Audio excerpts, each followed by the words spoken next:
must be our goal and our guide. And all that we strive for as a human family, dignity and hope, progress and prosperity, depends on peace. But peace depends on us.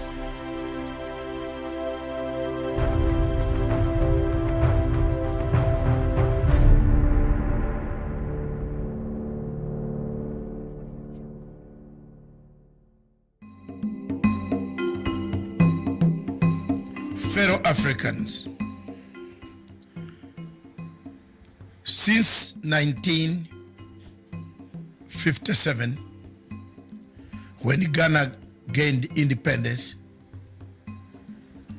there has been quite a lot of political, social, economic indicators on the African continent that show that Africa has progressed from pre-independence Africa to post-independence Africa.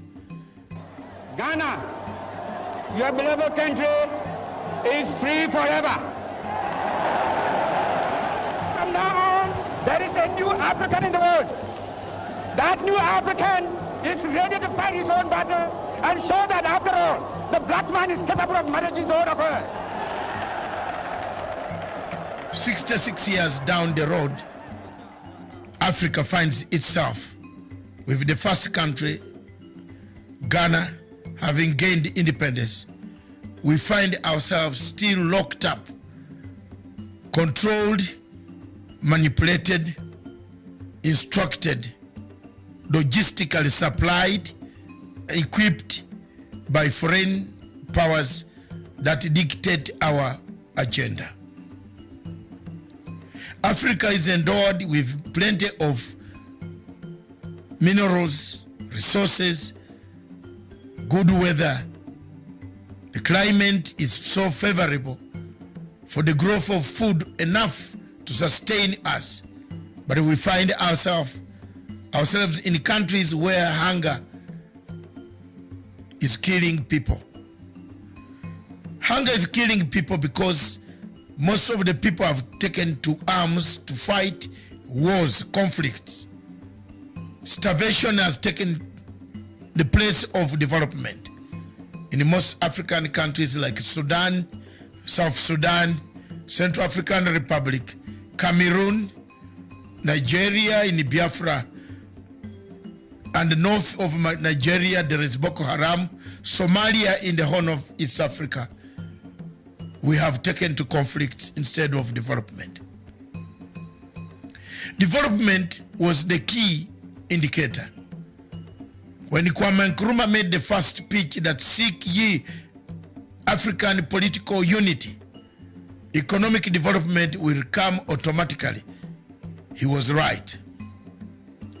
The events happening in Libya today vindicates Nkrumah, vindicates Nyerere, Sekou Toure, and NASA, the founding fathers of our Pan-Africanism. The events happening in Central African Republic, in Congo today, as the war of rebels ranges on between the rebel and the rebels and the government and the rebels, vindicates the founding fathers of this revolution. Our independence, therefore, was only on paper.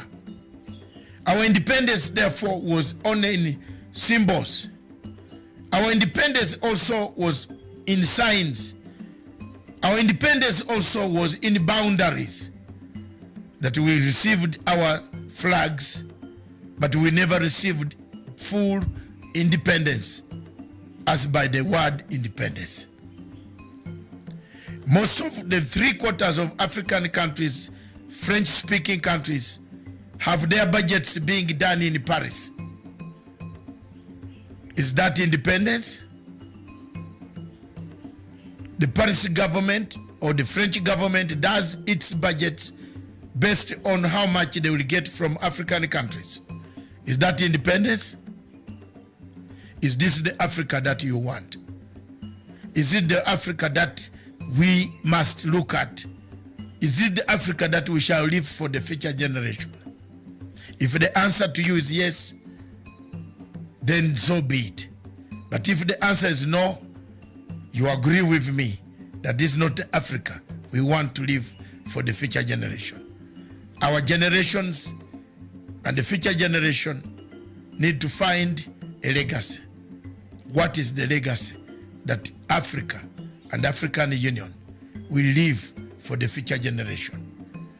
The wars ranging in Libya, in South Sudan, in Khartoum, in Mogadishu, in DRC Congo, in Amazonia, in Cameroon, Boko Haram, Mali, in Mauritania, the uprisings in Algeria, all point to one thing, that yes, we are not yet independent.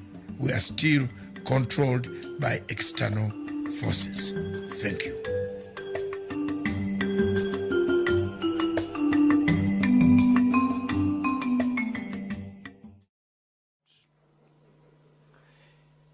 You know, when one is asked to talk about leadership in Africa, one's mind wanders in many directions, because in the recent past, the continent of Africa has been the subject of scrutiny from many quarters. There are those who are Afro-pessimists and take the view that Africa will never realize our potential. There are those Afro-optimists who take the view that the jury is still out on the success or otherwise of the continent of Africa. I am an Afro-optimist.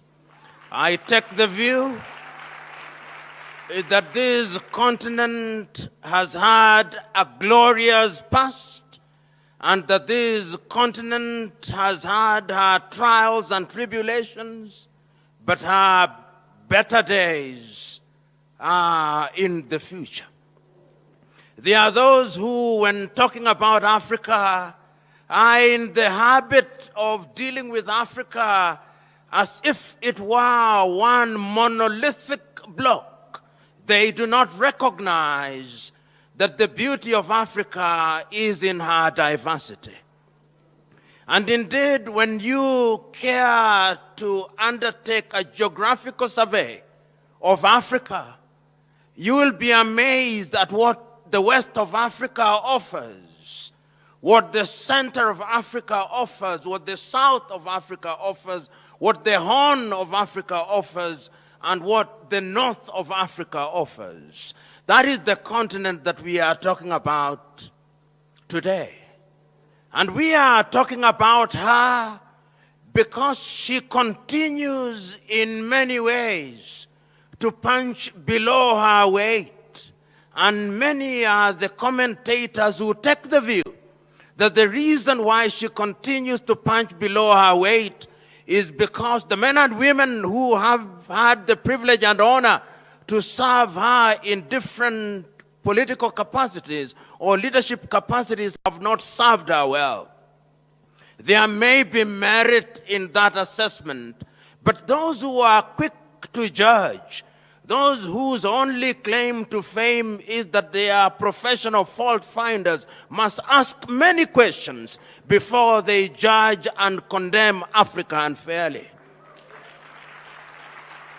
This continent, and I remember, and if we are to judge this continent fairly, we must go back to the past and look to the past and ask about this continent. And there are many who have written about this continent.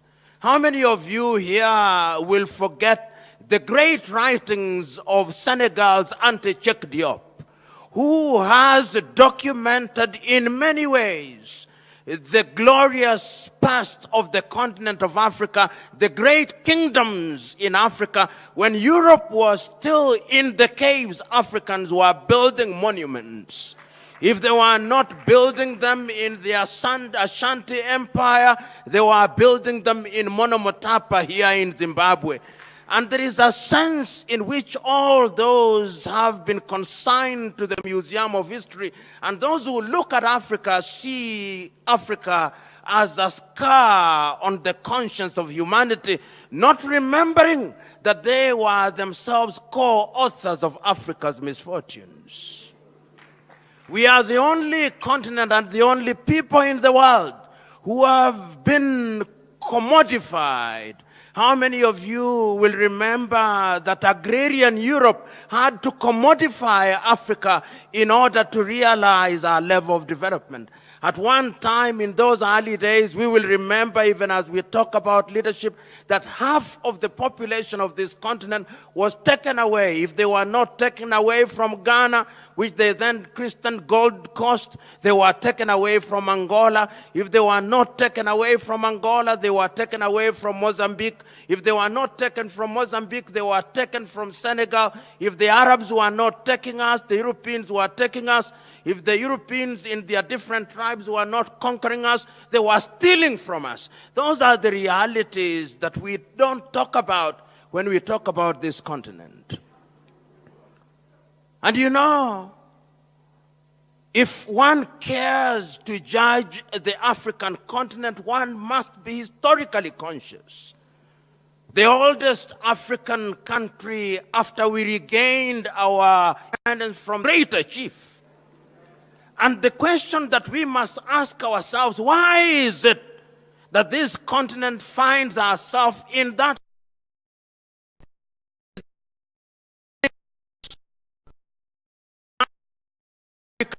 us?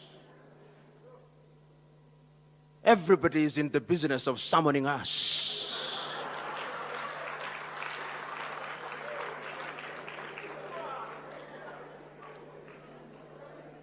One may ask, what has this to do with leadership? You know, I listened to the Chinese president speaking in eloquent Mandarin,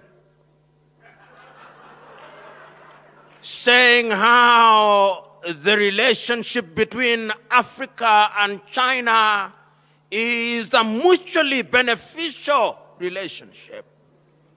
He spoke about Africa as if it was one country. He did not remind himself, in my mind, that there are 55 countries in Africa, or 54 if you ask Morocco.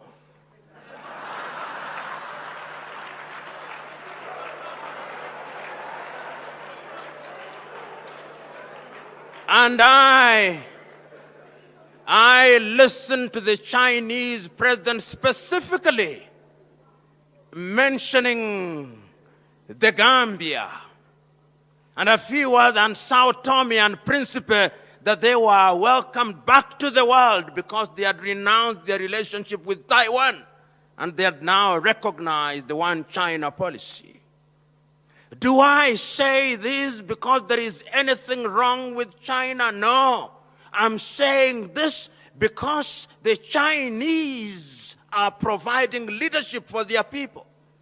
They know exactly what they want for their people, and they are doing exactly what they want for their people for the benefit of their people.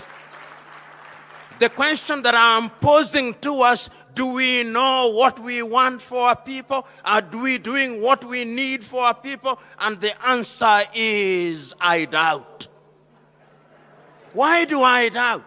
I doubt because at the end of the entire enterprise, the Chinese president said that he had given, or his government had given, 60 billion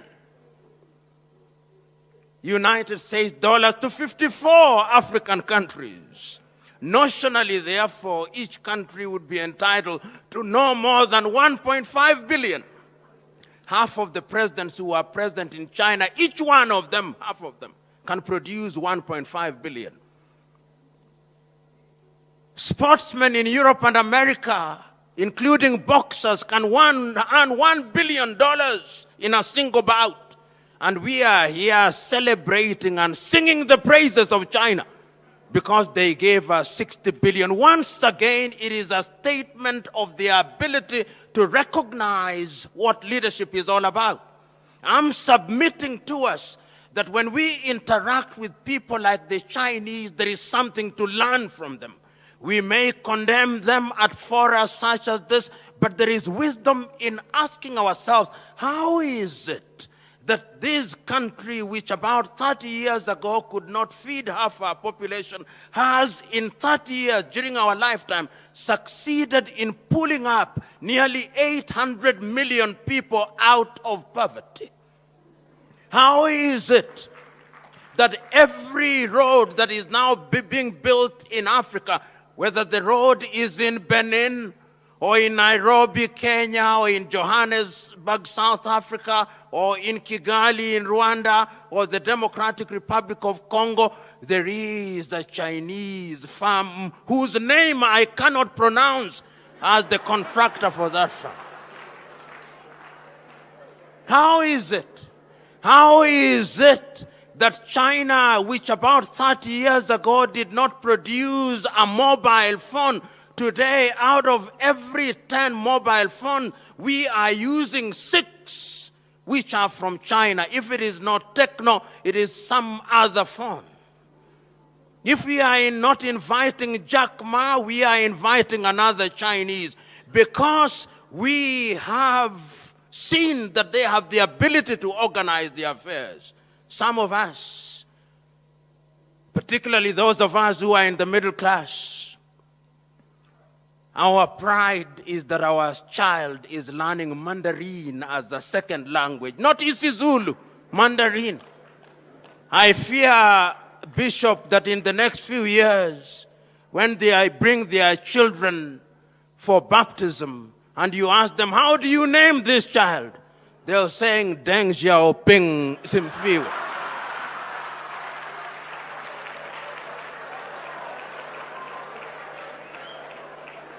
I'm still talking about leadership. We have seen what leadership can do. Leadership has catapulted China to another completely different orbit. We have seen that leadership has catapulted South Korea to a different orbit.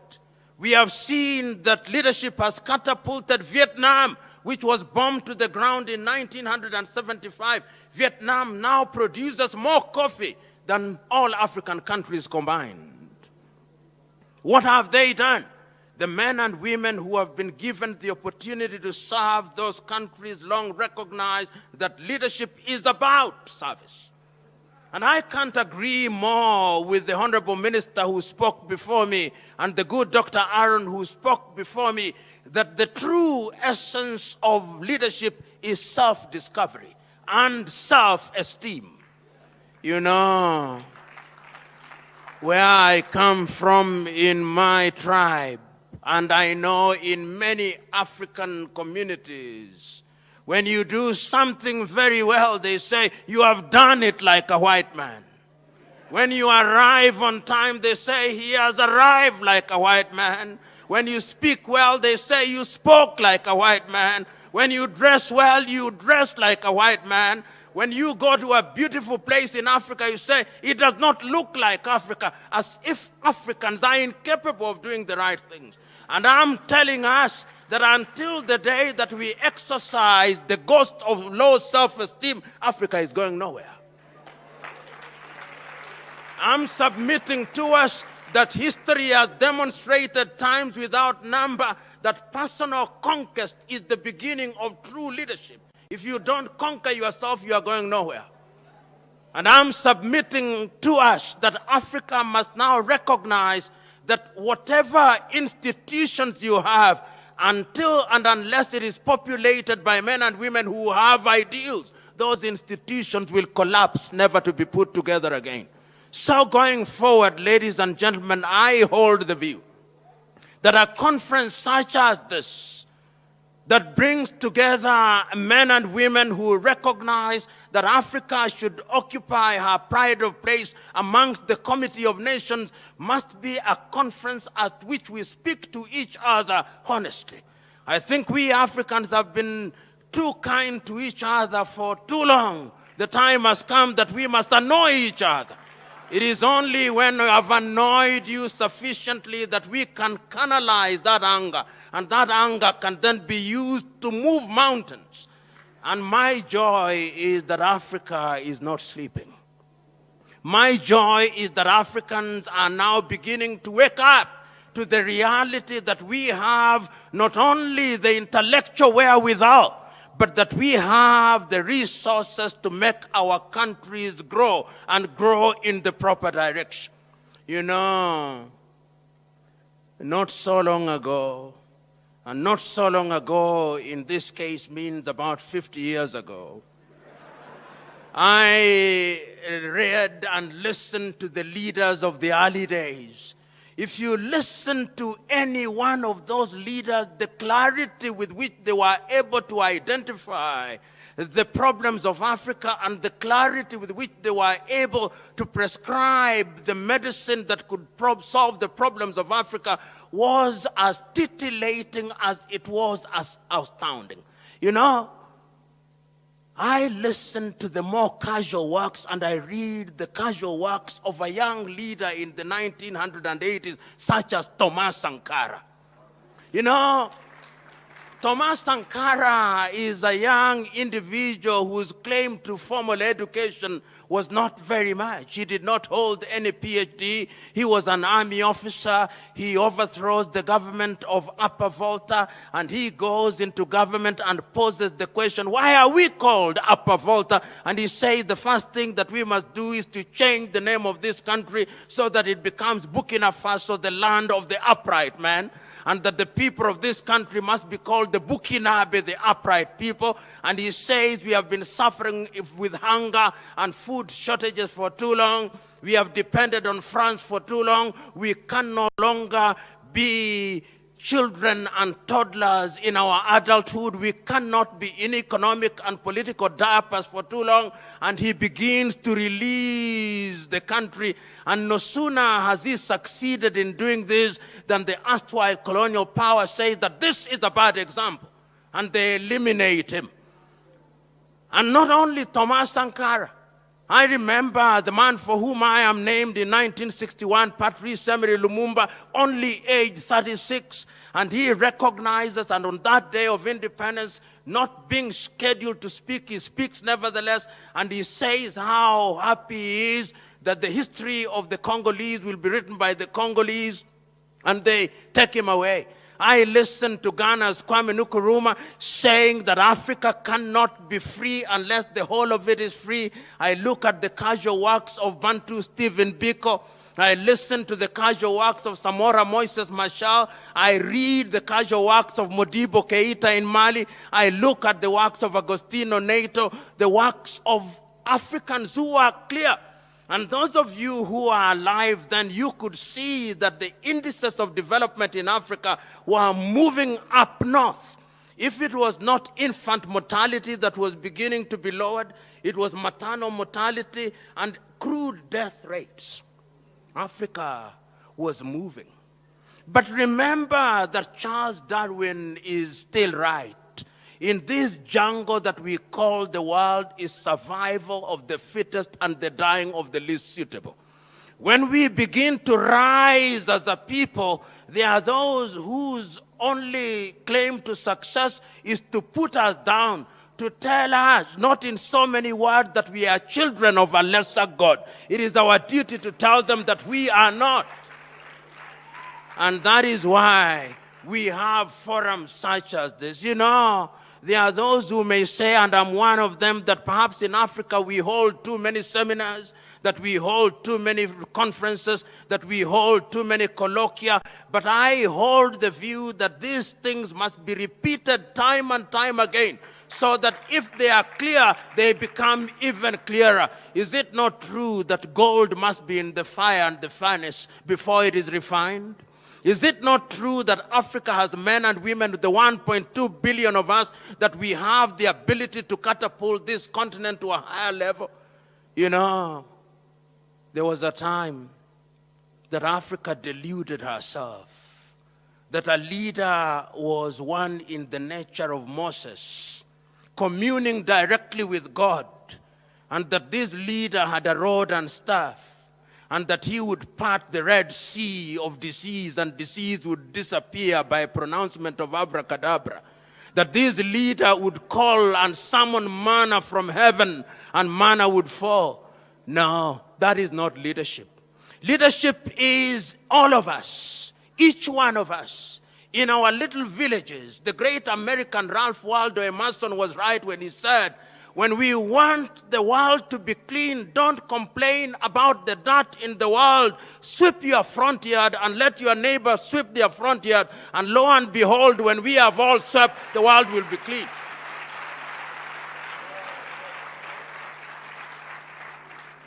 I'm now on a spiritual dimension. Mother Teresa was also right when she said, when you go into a room and you find that there is darkness, don't complain about the darkness. Take a candle, light your candle, let your neighbor light a candle, and light will conquer the darkness. You know, I've been asked to give a concluding keynote address, not to preach and pontificate. So I must now move to conclude. And in my conclusion, warning you as I do, that having sat next to a politician, when I say conclude, that is the beginning of the second phase of my speech.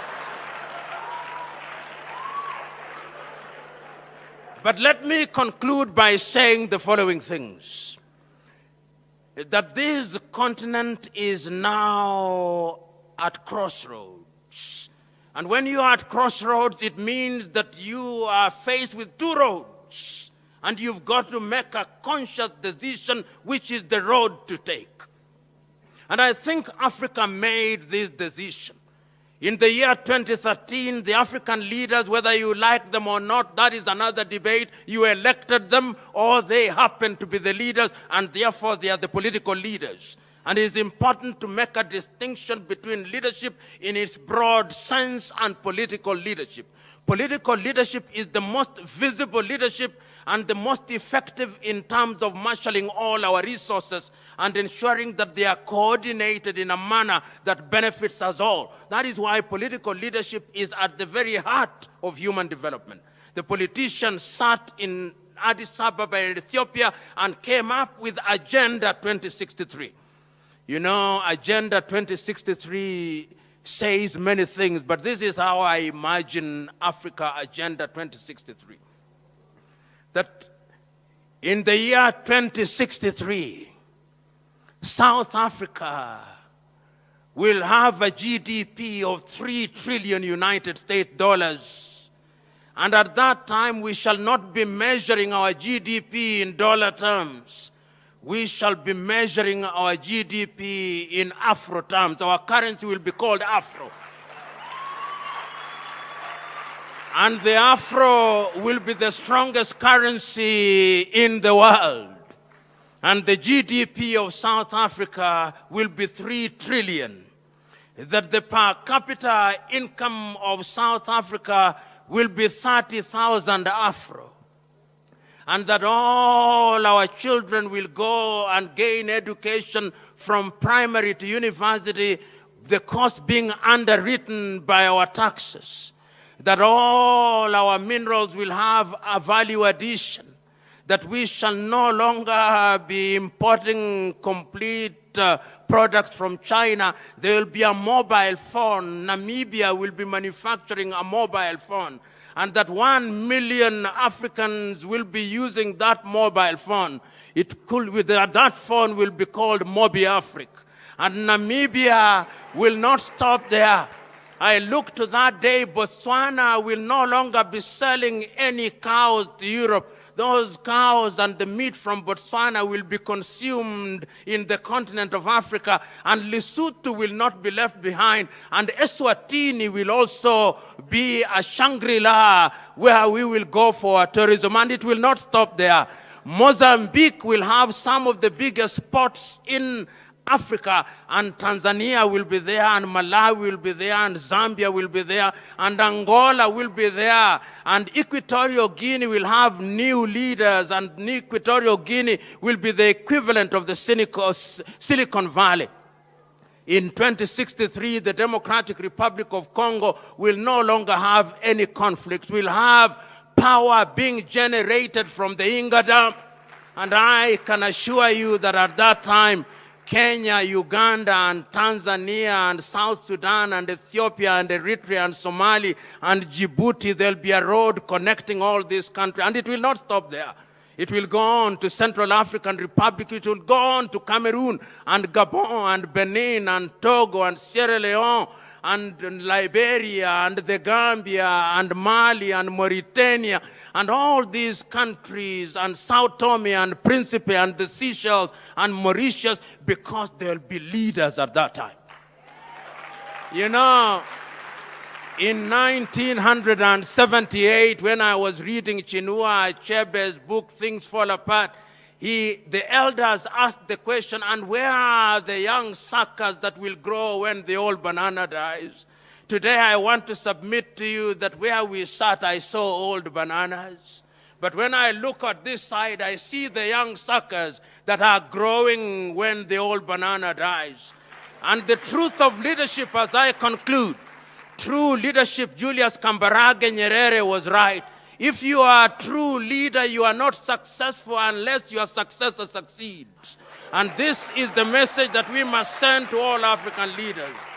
The other thing that we must tell our leaders, and we who are leaders wherever we are, is that leadership is a relay marathon race, and that leadership is intergenerational. You are not a leader unless you have grown leaders, and you are not a leader unless you are a servant. Jesus of Nazareth was right. He amongst you who wants to lead, he must be a servant. Our Africans of old were right that our chiefs were not rulers over us, but custodians. So, my friend Masiza, you have brought us to a good thing. For those of you who are present in this assembly, go out now into the world. Go out into the world knowing and recognizing that Africa will be built village by village. Go out into the world to know that you are the drop that will make the ocean overflow. Go out into the world recognizing what the Chinese long recognized, that the greatness of the ocean is because the ocean does not reject any river. So go out there and take the knowledge that is necessary. So go out into the world recognizing that Africa will fail or succeed on leadership, and leadership means servanthood. So go out there. The world has seen too many comedians. The world now wants actors who will serve. Go out and be blessed.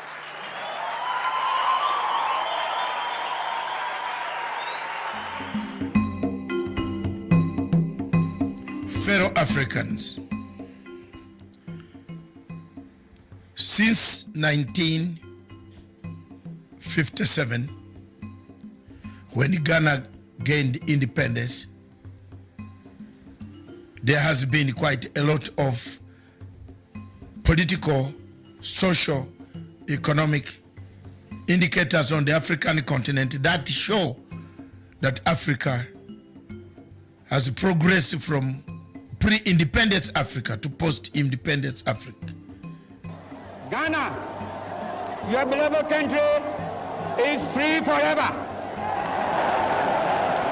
From now on, there is a new African in the world. That new African is ready to fight his own battle and show that after all, the black man is capable of managing his own affairs. 66 years down the road, Africa finds itself with the first country, Ghana, having gained independence.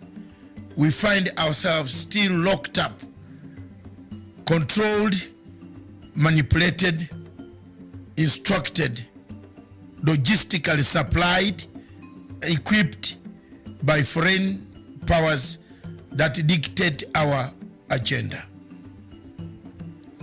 Africa is endowed with plenty of minerals, resources, good weather. The climate is so favorable for the growth of food enough to sustain us. But we find ourselves in countries where hunger is killing people. Hunger is killing people because most of the people have taken to arms to fight wars, conflicts. Starvation has taken the place of development. In most African countries like Sudan, South Sudan, Central African Republic, Cameroon, Nigeria, in Biafra, and the north of Nigeria there is Boko Haram, Somalia in the Horn of East Africa. We have taken to conflict instead of development. Development was the key indicator. When Kwame Nkrumah made the first speech that seek ye African political unity, economic development will come automatically, he was right. The events happening in Libya today vindicates Nkrumah, vindicates Nyerere, Sekou Toure, and Nasser, the founding fathers of our Pan-Africanism.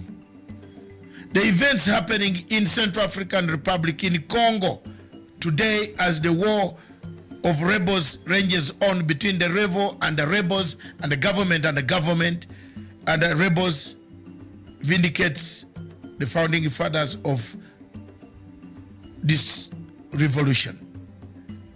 Our independence, therefore, was only on paper. Our independence, therefore, was only in symbols. Our independence also was in signs. Our independence also was in boundaries. That we received our flags, but we never received full independence as by the word independence.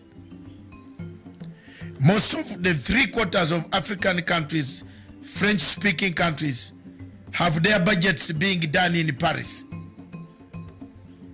Is that independence? The Paris government or the French government does its budget based on how much they will get from African countries. Is that independence? Is this the Africa that you want? Is it the Africa that we must look at? Is it the Africa that we shall leave for the future generation? If the answer to you is yes, then so be it. But if the answer is no, you agree with me that this is not the Africa we want to live for the future generation. Our generations and the future generation need to find a legacy. What is the legacy that Africa and African Union will leave for the future generation? The wars ranging in Libya, in South Sudan, in Khartoum, in Mogadishu, in DRC Congo, in Amazonia, in Cameroon, Boko Haram, Mali, in Mauritania, the uprisings in Algeria, all point to one thing, that yes, we are not yet independent. We are still controlled by external forces. Thank you.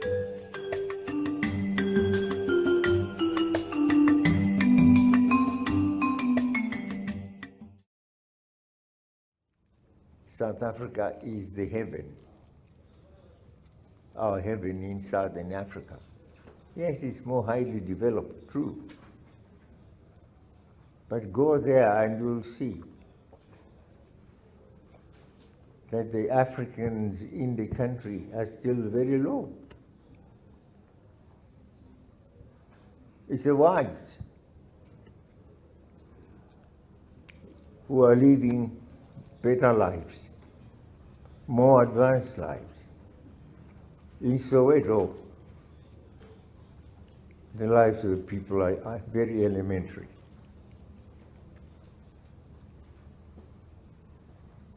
And then there are people from out here who think there is heaven in South Africa and decide to go to South Africa.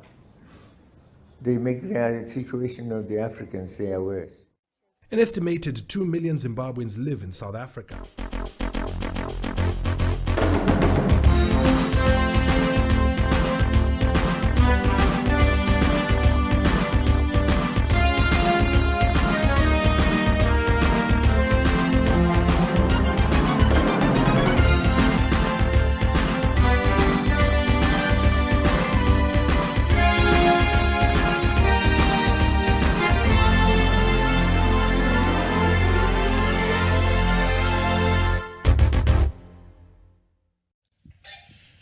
Good morning, Africa. Good morning, wherever you are. Good morning, listeners, viewers all over Africa. Thank you very much. This is Punchline Africa TV, broadcasting all the way from Nairobi, the Republic of Kenya.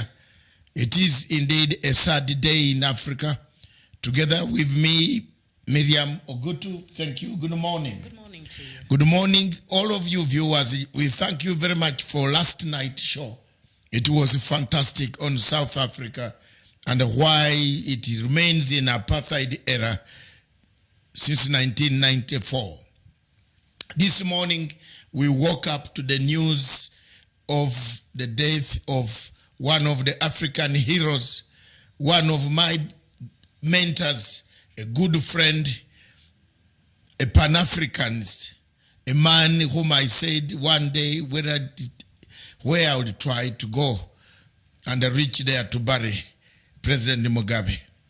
He's dead, he's gone, but he has left serious legacy, a legacy of changing land, removing land from the people. 4,000 commercial farmers is very historical.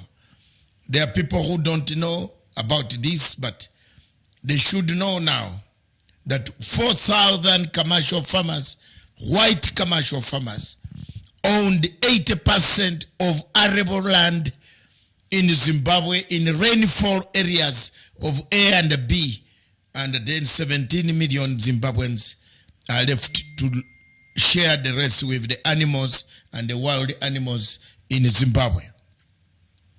I have no regrets. I was one of Mugabe's public relations officer, appointed internationally, moved internationally, supported Zimbabwe internationally.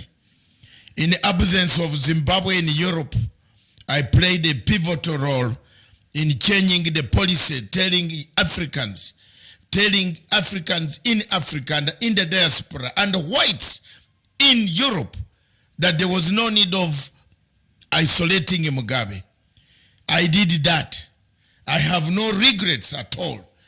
And I told the British government that it was very wrong at that time for people to isolate President Mugabe.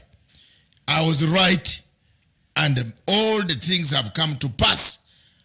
He has left a legacy. He returned land, which is a time bomb in South Africa today. People who are fighting, killing Africans in South Africa today, it's because they don't have anything to hang on. They have nothing to look at. But Mugabe did one great thing. Hate him, like him. He returned, he liberated Zimbabwe. He removed Zimbabwe from the yoke of a butcher of Salisbury. The butcher of Salisbury was Ian Smith. And never should history and the people forget the history that Ian Smith butchered more people than the Second World War. More blacks were killed.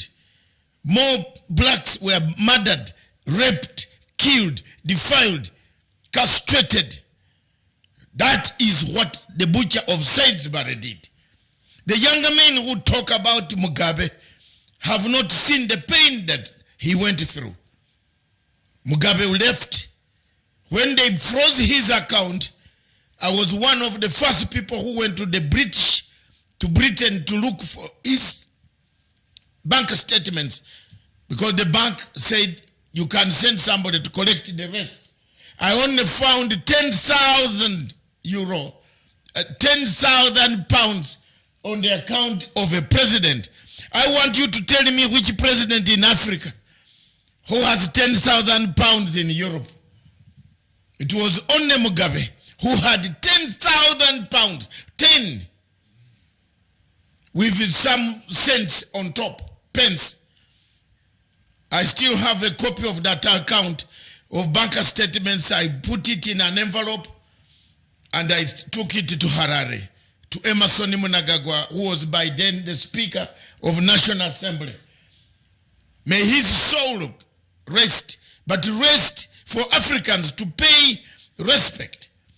Respect in the sense that it is only Mugabe who went to the African Union and paid $1 million for African Union never, never, never to beg from the French, because we are captured.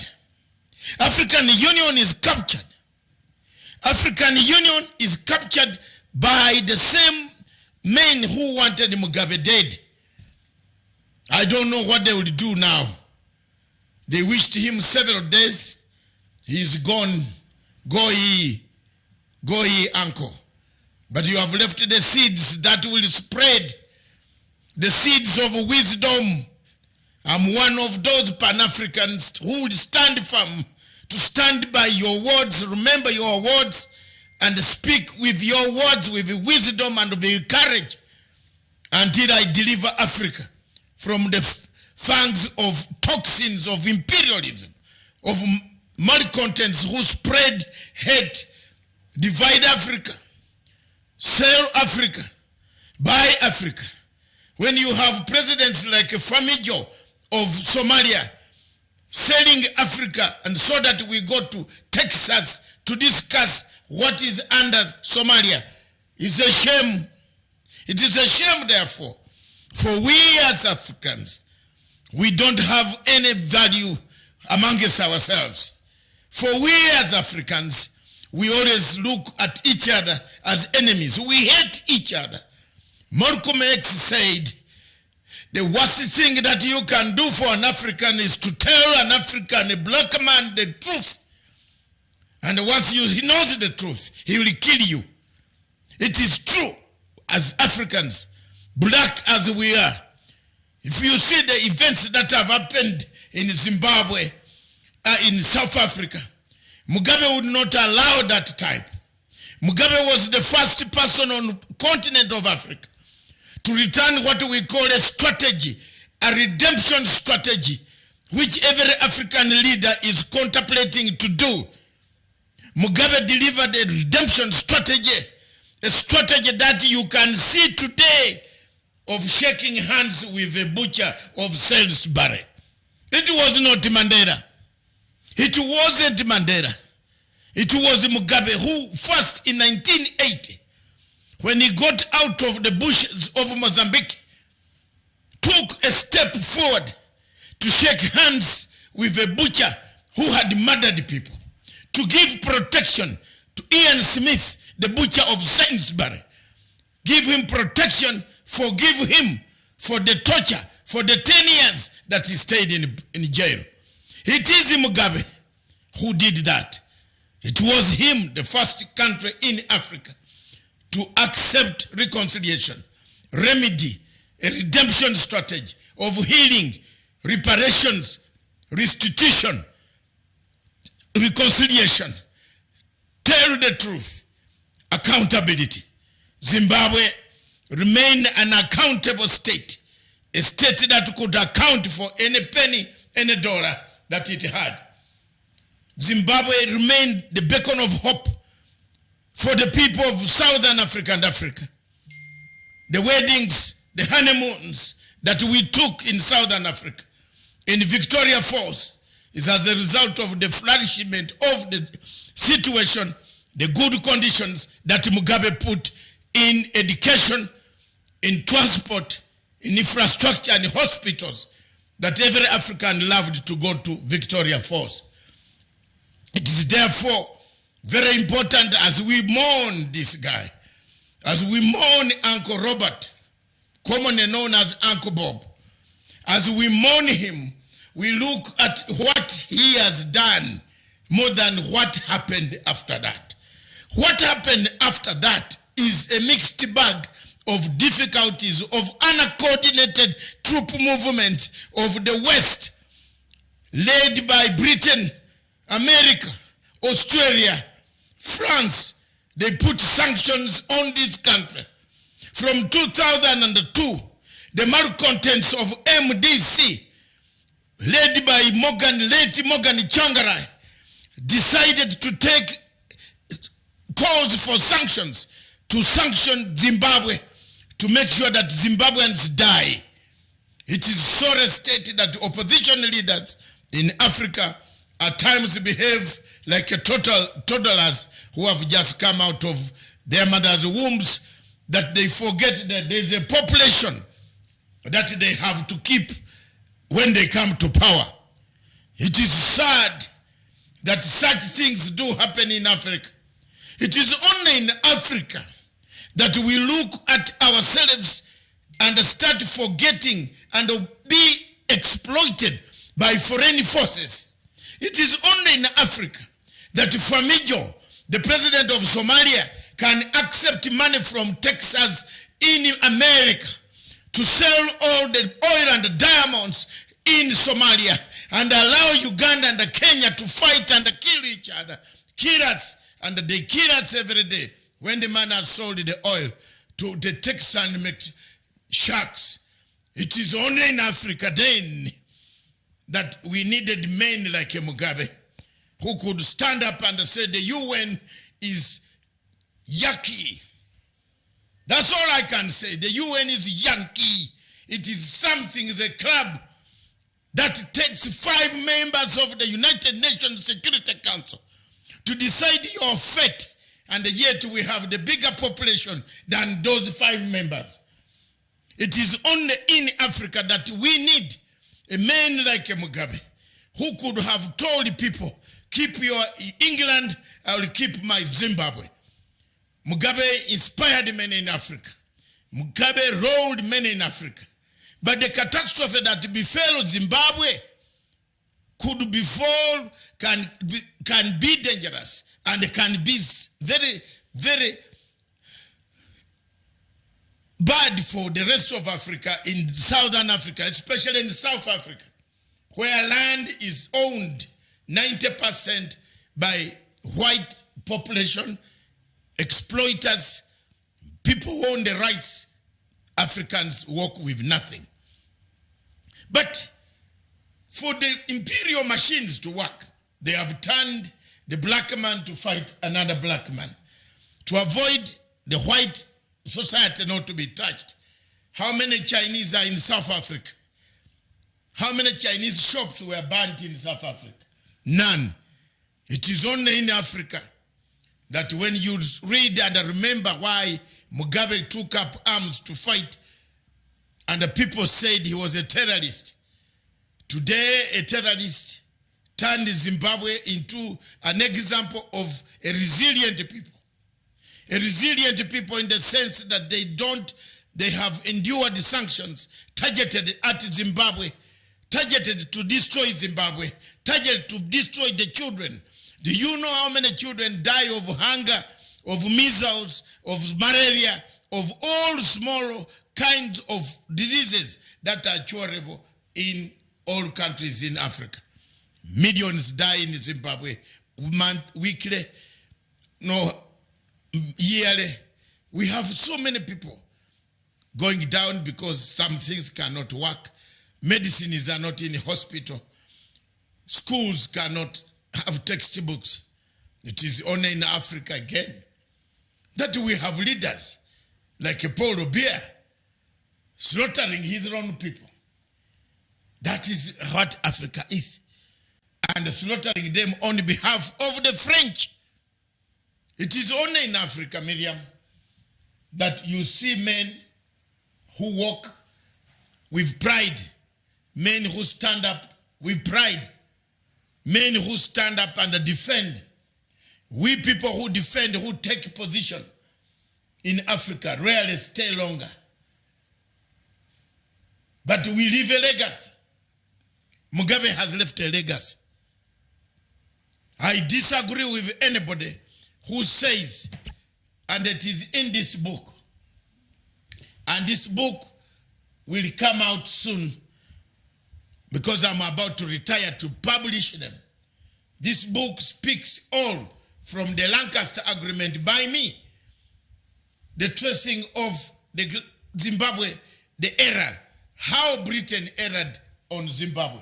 How Britain erred on Zimbabwe. This book will go under production. I have been very busy. It should have come out before my uncle went to the grave to see the maker. But it will come up after that. I've written it. I've been writing. I did it. My experience what I did for Zimbabwe, what I know about it, the Lancaster Agreement, many people cannot recite. Even Zimbabweans themselves cannot even recite one part of the Lancaster Agreement that had prohibited Mugabe never to touch the Constitution until 1997. What could you do? You could not abrogate the Constitution because the Lancaster Agreement told you to do so. I want to thank all of the people. I want to take this opportunity to grieve with the family. We might have had differences with the family. Especially myself, I've had differences with Amai Mugabe, who eventually made our hero to look a laughing stock in Africa. But at this hour of mourning, I want to pass my message of condolence and a message of reconciliation. That he has gone, we need a legacy. That legacy must be carried on by some other Africans. That one day children be born and these children be named Mugabe. I wish I had the energy to produce another child. I would name this child Mugabe. I wish I had the strength to convince Africa to rename their airports. Some of the countries in Africa, the African Union, that airport in Addis Ababa, to be renamed Mugabe. He played a part. He got $1 million in cash, in check, I saw. And I gave it to African Union, never to borrow, never to beg, never to go and kneel before imperial powers that have made Africa look the same way we are today. The problem between Kenya and Somalia, I discovered quite a lot when I left here last night. I got several calls from United States, from London. I have enough information that worries me. That this is something that was planned a long time ago. About the oil, about the water, about the regions. I now fear for the worst. Because everything is not going the way Mugabe would have liked. But I also encourage the people of Zimbabwe that regime change without meaningful change does not give you the bread you are looking for. I also take this opportunity to encourage other leaders who have stuck or who stick in power and whose methods are not so constructive.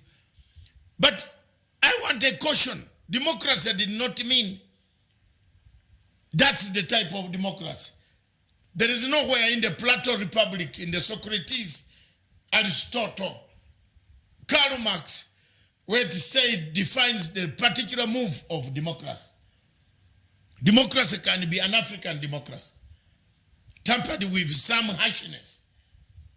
Most Africans cannot be ruled with only a democratic format of Athens. The streets of Athens where a shoe cobbler could come and gather in the streets and go to the arena to say we want to talk is never in Africa. It will take a long time. It can be in Britain. But even in Britain, you can't stand up and insult the Queen and walk free. The police would like to interview you as to why you insulted the Queen. Therefore, democracy, as said by people, is never the same and will never be the same, can never be achieved. There is no definite degree of democracy. Because it was tried in the Machiavellian way, in Rome, in Sicily. And that's why you have the feeling to say, too much democracy destroyed Rome. Viewers, with those few words, I want to leave you in the good hands of Madame Miriam. I want to leave you, unless I think she has several questions for me. I will take a few questions actually about I can spare 5 to 6, 7 minutes to take any questions. But my mourning, my sympathy with the family, with the people of Zimbabwe, with President Emerson Mnangagwa, the one who introduced me to Robert Mugabe in 1998 in Harare, when he was a Speaker of Parliament and a minister. I was introduced to him, and I was taken as a person who had defended Zimbabwe after the land invasion by the war veterans who said, you are going home, but we have nothing. We were in Mozambique, but we are with nothing. We were in Tanzania, but we were in nothing. I want to remind people that when you go to Tanzania, go to Morogoro. If you go to Morogoro, you will find the names Matsanga, Masiku, Masaku, Masoko, Mugore, Kuleme. All these names, Morogoro was the headquarters of all liberation organizations from Namibia, from Zimbabwe, from South Africa. That is the situation of Zimbabwe. Zimbabwe might have remained as it is, but there were pictures. There were pictures, good pictures. There were good pictures of a Zimbabwe from 1980. I want the younger generation to find out what really went wrong instead of condemnation. The imperial machine does not let you go. Today, the imperial machine said yes. As they send their messages of condolence, they are saying yes, we got it. You never win the British. You'll never conquer America. You'll never conquer the French. They will always haunt you up to the end of your grave. Today, they are saying, Papa, you've gone. We have done it. But Africa will remember you, Papa. Papa, Africa will remember you for the good deeds, not for the worst deeds that were imposed on Zimbabwe as a result of sanctions. There are many of these guys who ran and who eat hamburgers in United Kingdom and South Africa and then US who think there was no contribution that Mugabe made. There was a contribution, and we have got to give credit where it is due. All empires start with good contribution. Some empires collapse, like the empire of Oyo, Benin, Shaka de Zulu. They all ended up, as they grow, they decline. That's why we study history, that there is a decline in the empire. The apex, when it reaches the apex, there might be mistakes. But Zimbabwe was once a lovable place. You can remember him in hell, as Takwira says, but you are also going to hell. So you will find him in hell, because the words you are saying are not Christian. Because you don't know, Mr. Takwira, what type of language you do use in African context when a person is dead.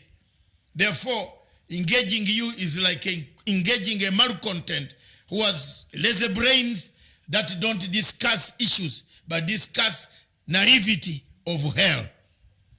Thank you. All right. right, quite a befitting tribute there. I know Robert Mugabe is personally a friend of yours, and so at independent Zimbabwe, he became the first prime minister of that country, and when he was giving his speech, he promised that democracy and reconciliation will be the major things that he wants to make sure that the country achieve. From assessing Mugabe's legacy, do you think he was able to achieve democracy and reconciliation in Zimbabwe? He did. And he left reconciliation in Zimbabwe. Zimbabweans can disagree, but they are not going to fight like South Africans.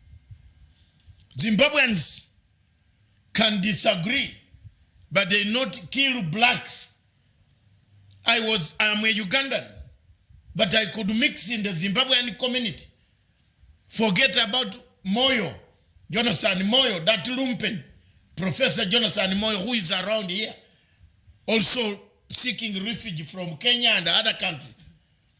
But the rest of Zimbabweans, like other people, the rest of Zimbabweans used our passports to go to school. To go to school. Most of the PhDs, people obtain them on passports of Masanga, Kuruma, Mukasa, Titende, Kutasa, Mutasa.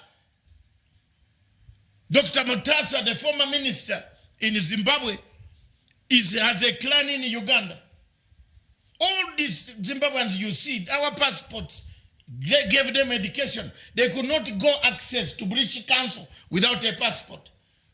Uganda gave them passports. Siad Barre gave them passports. That Somali man, the only Somali general who had refused, who did not bow down to American hegemony, and he was overthrown. This Famijo is useless. I am in the mood this week, and I've discovered more. I tell you, Miriam, it is very interesting. And the Kenya should wake up, pull up their socks. You can see, since I arrived, whatever it is, you have seen so many things coming. You are going to talk about them. The agreement suspension has been agreed. AU has now come in to say no, they don't take the route of the court. That is what we want. Let's have a discussion as Africans, but not to hide this thing among us that I'm an official. Therefore, I need to do it. I know more. You don't know. Give it to other people to talk about it. I open the box. Everybody is talking about it. Have you seen what has come in the morning? It is shocking. Public participation makes Africa great. That's it. Reconciliation will be obtained. Let's go. Another question before I leave.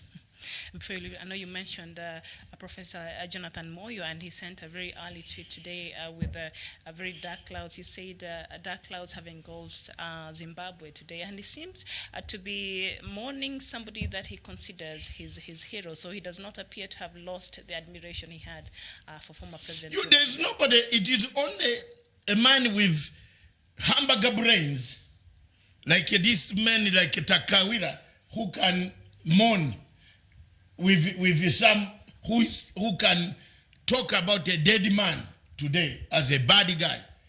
Mugabe did great things. The English is talking about. This the killings which they talk about of Matabeleland, it came about because of an insurgency. They forget there was an insurgency fighting a government.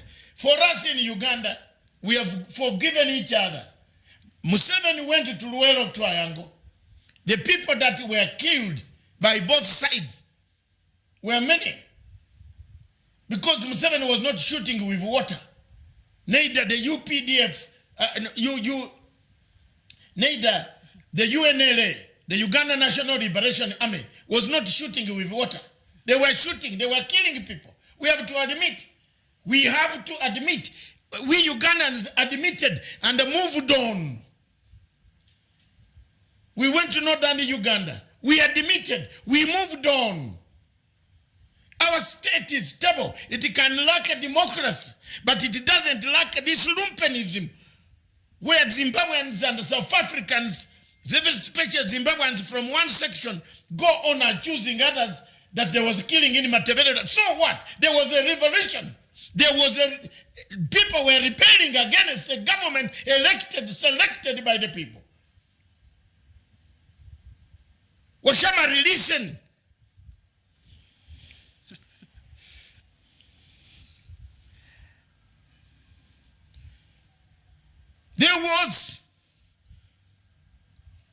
There was a rebellion. Elected government was being rebelled against. So you must forgive and move on. Don't go back. You need a better Zimbabwe tomorrow. Mugabe is gone. He's played his part. You need a better Zimbabwe. You cannot go on mourning about Zimbabwe. You need a better Zimbabwe tomorrow. You don't remind people about the Luwelo Triangle. Museveni came from Luwelo Triangle. We Ugandans don't remind him about it. We have moved on. 34 years. The killings in Luwelo were more than Matebeleland. But we don't mourn. Those who mourn are separatists. They want to separate from their main state. Africa is looking for integration, not separation. That's it. All right, and of course Mugabe was quintessentially British. He was British in all ways except for the color. But what else do you think would make the legacy of the late President Robert Mugabe? What would he be? Education. Zimbabwe is the most literate state in Africa. 95 to 96% of Zimbabweans know how to speak English, know how to write English. They are literate. Zimbabwe educated people. They were refugees. Most of them were educated. But when Mugabe took over, he maintained an educational system.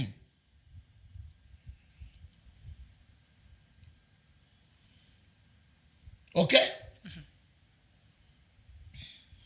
So he'll be remembered for the education that he introduced to Zimbabwe. And of course, Zimbabweans are one of the most educated people here in Africa. And of course, right now, the country is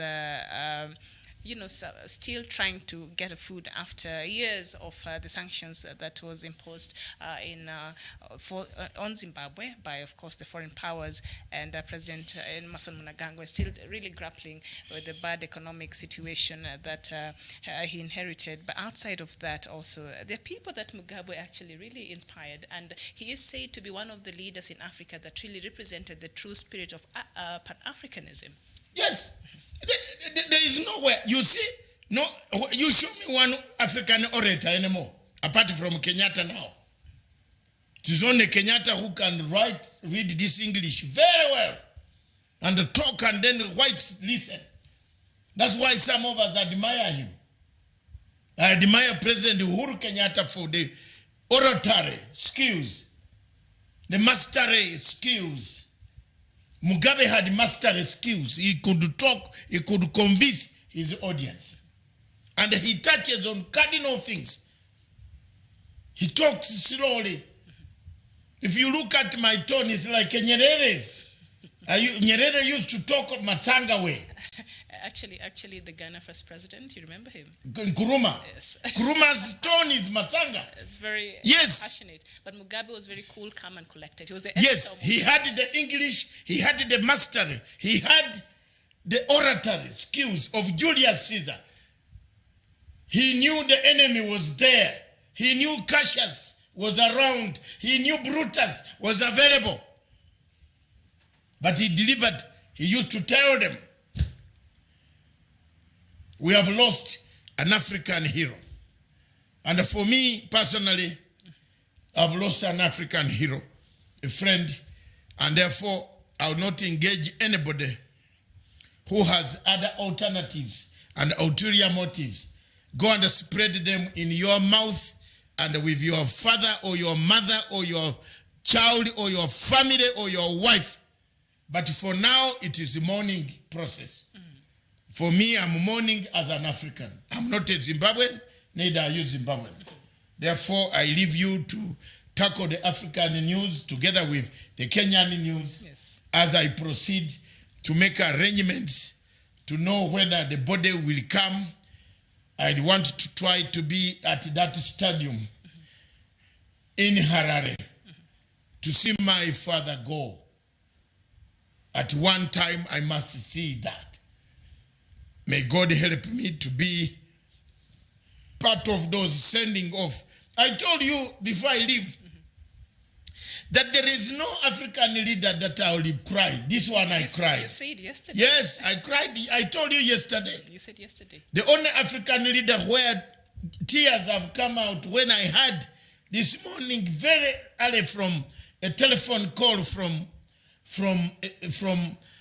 the office of Mnangagwa that he had died. Tears rolled out. Mandela died, I did never roll any tears because Mandela left South Africa in a worse position than it is today.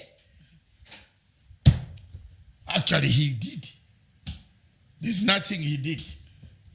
He only pleased the status quo.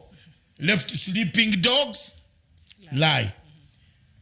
So the rest of the leaders came now. That's why you see the problems we see. You know, there's something I want to correct before I leave. Someone is saying these are fake pictures that on BBC.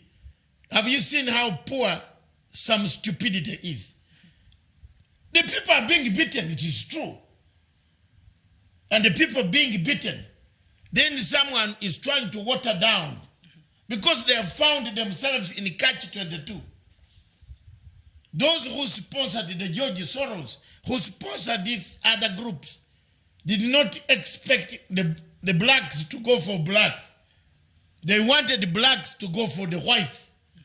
Now they have found themselves in catch-22. They are turning around at the picture. How can the picture from South Africa tell you it is wrong picture? Yes, some might be old, but it happened. The Minister of Police, he might not be serving, but we want him. I've told you by Tuesday, this Mugabe death has caught me off guard. By Tuesday, if South Africa has not written to all African countries, it will have to face where? ICC. That's it. Thank you very much. God bless.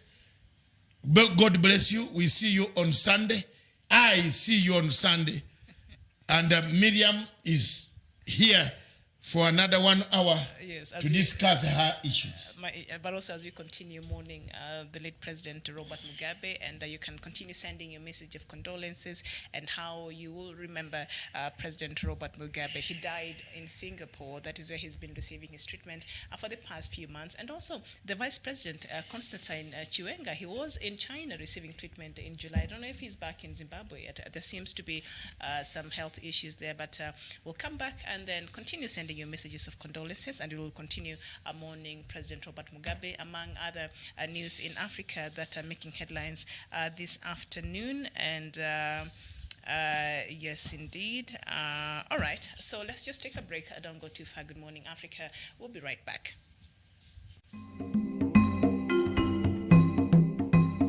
Viewers, those listening to this tape or this video, I want to bring to your attention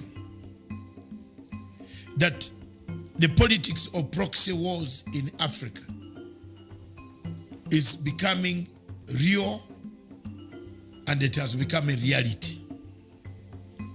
I want to bring to this the attention of the African states that time and time again we have fallen victims of proxy wars. We fight wars that are not ours. We fall in conflicts that are not supposed to be, don't help Africa, and they don't help our countries at all. The proxy war that is in East and Central and the Horn of Africa has been ignited, supported, equipped by France. It has been very real that the French government, quietly through its company called Total Oil, has been searching for resources around the triangle of East and Central Africa and Great Lakes region and the Horn of Africa. The LAPSET was one of them, which could have been a landmark project for the people of France. They withdrew from it. The Tanga to Mwanza, they made it, they withdrew from it. The search for oil and resources through Total Oil has brought us the dangers of a proxy war in the region. It is therefore very prudent for people of the region to understand the dynamics that we are going through. For example, in Rwanda and the Burundi conflict, there is a proxy war. We are fighting a proxy country has brought us to a war between the two countries, between Uganda and Rwanda and Burundi. There is a proxy war in Congo who is sponsoring a resurgence of rebels that are fighting President Tshisekedi because he was not supported by countries that we know very well. This type of strategy has happened in North Africa, where Libya has been reduced to rebels, where each faction, even the government supported by United Nations, is being bombarded by a rebel called Khalifa Haftar, who is funded by countries that we know. The question of Somalia and the Kenyan maritime presents a challenge, a test case for Africa and East Africa to stand firm and denounce the actions of countries that bring proxy wars and proxy politics in our region. It is therefore my humble submission that for this conflict, for this to end, we must do enough publicity, advocacy around the area to tell and explain to the international community why this problem is going to create an imbalance in the peace in the region, and the regional peace will be affected. It is therefore my humble submission that as a Ugandan whose troops, mothers and fathers of other many millions Ugandans who are in Somalia, condemn any action by the Somali government to try to resolve issues that should have been resolved amicably as Africans in the African confines. I submit therefore that some of us will go a mile further to do now, from now onwards, to expose, to show the challenges of these countries that make us fight a proxy war in Africa. Thank you very much for listening. God bless you.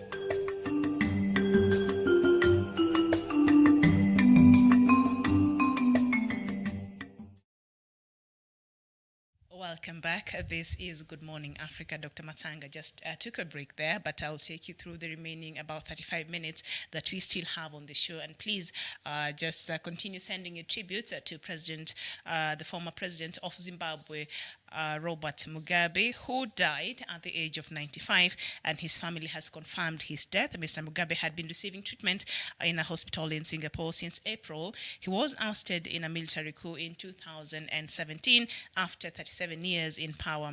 Mr. Mugabe's early years were praised for broadening access to health and education for the black majority, but his latter years were marked by rights abuses and corruption. And Mr. Mugabe was born on 21st February 1924 in what was then Rhodesia and a British colony run by its white minority. He was imprisoned for more than a decade without trial after criticizing the government of Rhodesia in 1964. So just a quick recap on Mugabe's life, and we will continue to look at that. And we probably have another show later on in the evening just dedicated to the memory of one of the African founding fathers, Mr. Robert Mugabe, who died in Singapore. And I see one of our viewers here, you're asking a very pertinent question here.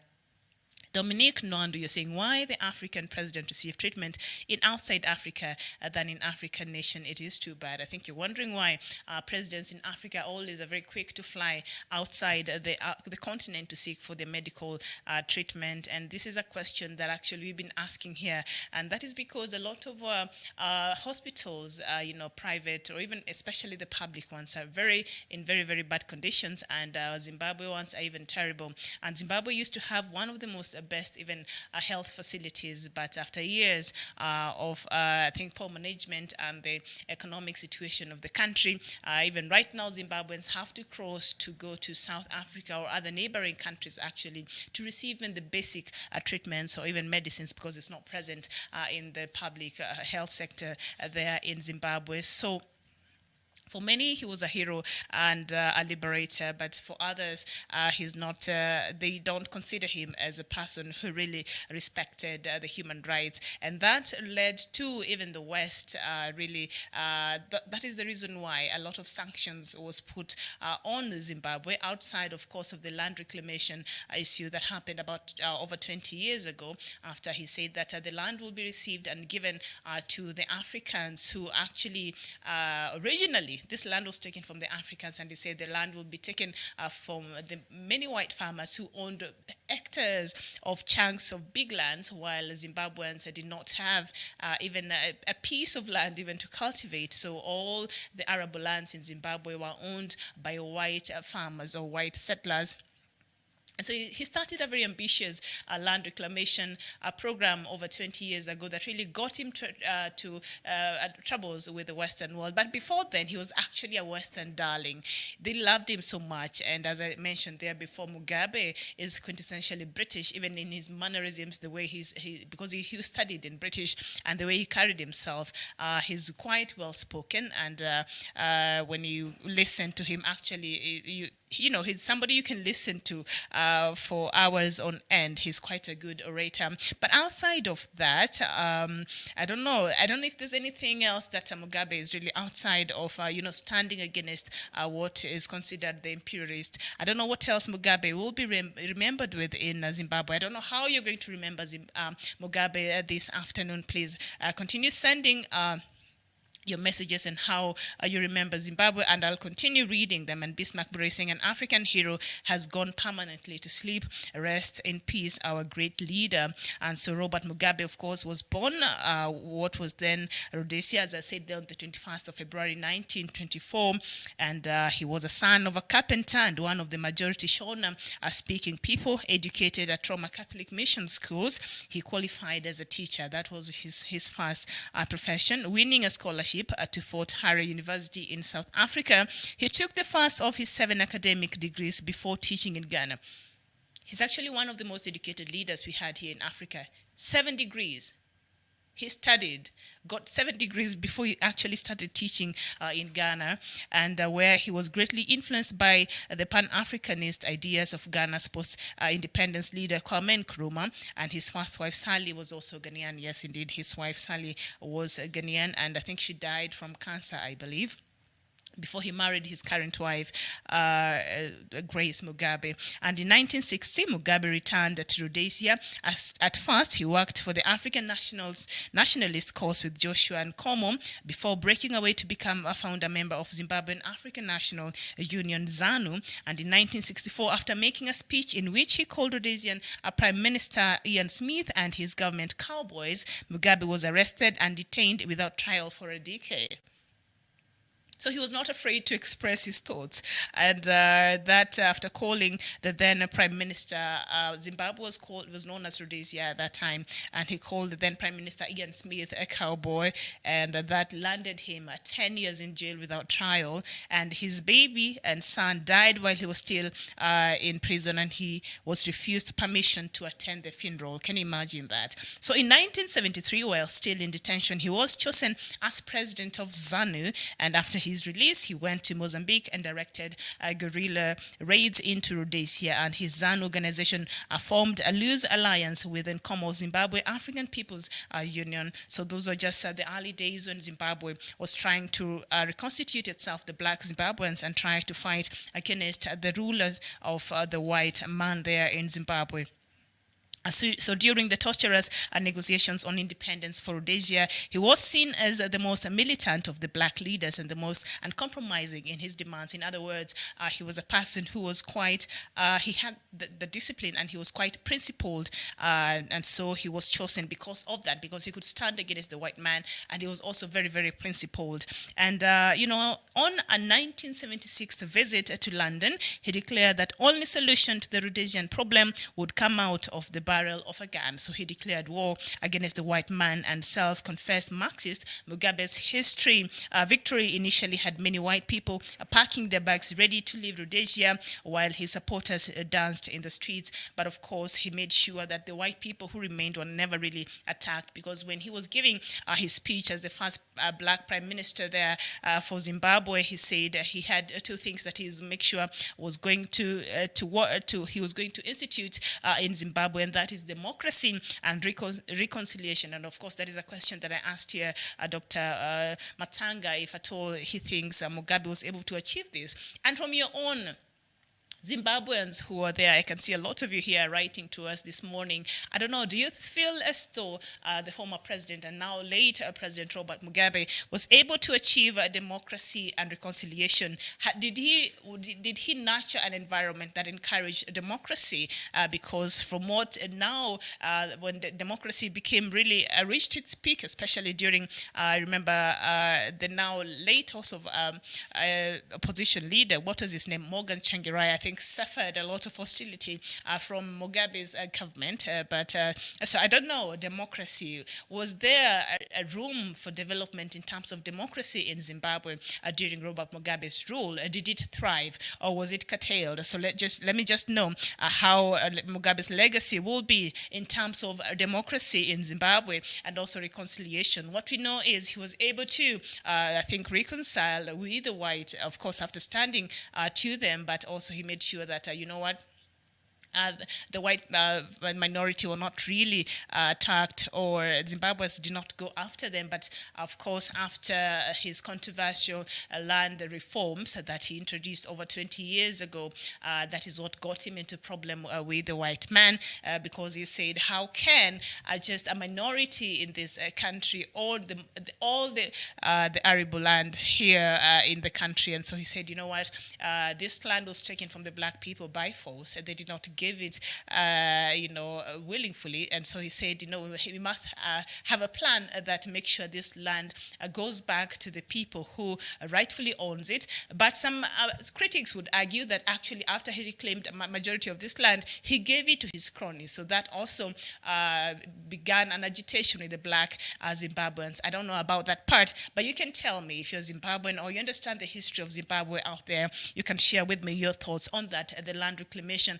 The land that was taken from the white farmers in Zimbabwe, was it given to the people who were befitting, who deserved it, or did the Zimbabwean government under now the late President Robert Mugabe distribute this land, or the people who were put in place distribute this land to especially ZANU PF cronies? I don't know, you tell me. So, but those are just allegations that are being fronted out there. So, however, the moderate conciliatory tone of his early statements reassured many of his opponents. He promised a broad-based government, that is after becoming the first prime minister of Zimbabwe there, with no victimization and no nationalization of private property. So this is what he promised the white man. His theme, he told them, will be reconciliations. I don't know how far he went with that promise to post post-colonial era in Zimbabwe there.